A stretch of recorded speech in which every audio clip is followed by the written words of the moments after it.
ترند إكسترا ترحب بكم أينما كنتم. شكون هو يقول بلاني ندير في الدراما؟ اسمعوا وشنو سيزار؟ او يشكيلي سيزار واش؟ سيزار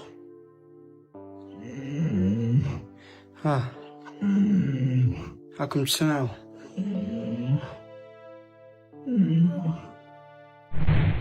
تفاعل رواد مواقع التواصل الاجتماعي مع قصة الحصان الجزائري الشهير سيزار بعد تعرضه لوهكة صحية مفاجئة وضعت صاحبه في حيرة وقلق.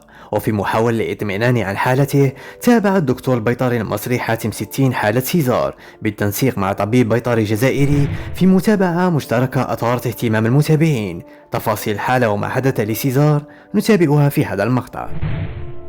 كيفاش تبرا سيزار؟ سيزار كيفاش تبرا؟ قول لي. اروح سيزار.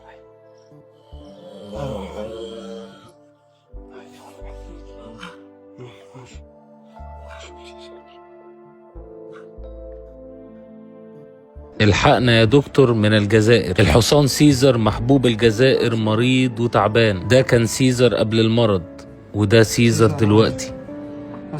وصلت لي مئات المنشنز على حالة الحصان ده، وأمين صاحبه كلمني.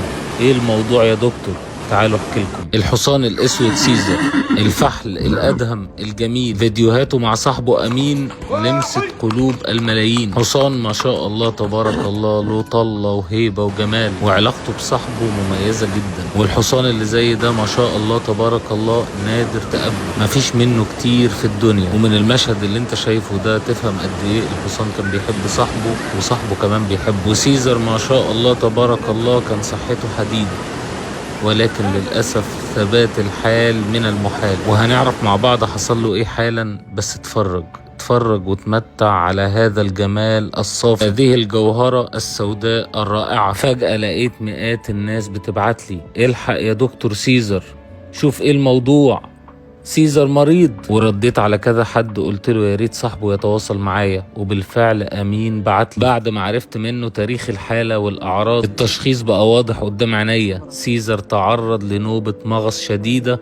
وبعدها حمرة، جاله ورا بعض اكثر مرضين بيفتكوا بالخيل في العالم، وكل ده حصل نتيجة غلطة. امين كان مسافر وقرروا في الاسطبل ان هم يغيروا نوع العلف بين يوم وليلة، وده ادى الى موت البكتيريا النافعة اللي عايشة في امعاء الحصان، ان تغيير العلف المفاجئ بيغير البي اتش، بالتالي البكتيريا النافعة جوه السيكم بتموت، وهنا الجهاز الهضمي بيحصل له خلل. عشان كده جاله نوبة مغص حادة، وبعدها مرض حمى الحافر اللامينايتس الحمرة، المرض اللي بيخلي العظمة اللي جوه الحافر تلف وتنزل لتحت، والألم بتاعها بيكون لا يحتمل، شديد جدا. وكمان نتائج هذا المرض لا يمكن التنبؤ بها. حتى اشرح لأمين الحالة وقلت له من فضلك خلي الدكتور يكلمني. وبالفعل أمين أخذ الحصان وطلع على العاصمة، واتكلمت مع الدكتور الجزائري المحترم اللي بيتابع حالته، واتفقت معاه على بروتوكول علاج، وكمان عملنا أشعة عشان نعرف في دوران عظمي حصل ولا لا. الحمد لله النتيجة جت مبشرة، الدوران العظمي يكاد لا يذكر. بس هل ده معناها ان احنا عدينا من الخطر؟ لا طبعا، كله هيعمل اللي عليه، والحصان هياخد البروتوكول العلاجي المضبوط، ويتبقى فقط ان يمن الله عليه بالشفاء. فاكر ان الدكتور بيشفي ولا علاج بيشفي؟ ده واهم. اكتر من 10 سنين كنت دكتور الاتحاد المصري للفروسية في كل البطولات تقريبا. على مدار حياتي قابلت آلاف الحالات، اقتنعت ان ربنا الشافي، الدكتور والدواء مجرد سبب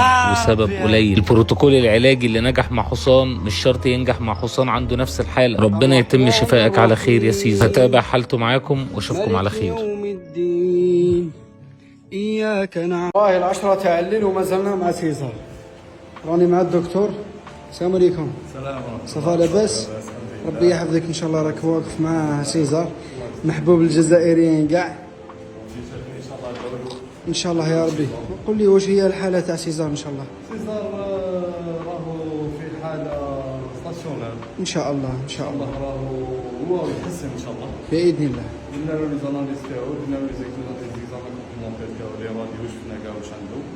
الحمد لله رجليه ما بيهم والو، كان عنده مشكل في كرشو، شونجمون اليمونتير هذاك هو اللي ضرو. مع ديزيكيليبر الكتروليتيك اللي كان عنده واش برده ليزيلكتروليت رانا نعوضوا له هذاك واش راه عنده ان شاء الله. ان شاء الله يا رب. ان شاء الله ان شاء الله غير بالعافيه. يا خويا ربي يحفظك ان شاء الله. الله يسلمك. وخواتنا ملاحظه، يماه ربي يحفظها ان شاء الله وربي يطول في عمرها، هي اللي وصاته آلية. رب ادعوا لها ان شاء الله ربي يطول في عمرها ويطولنا في عمر سيزار ان شاء الله. السلام عليكم.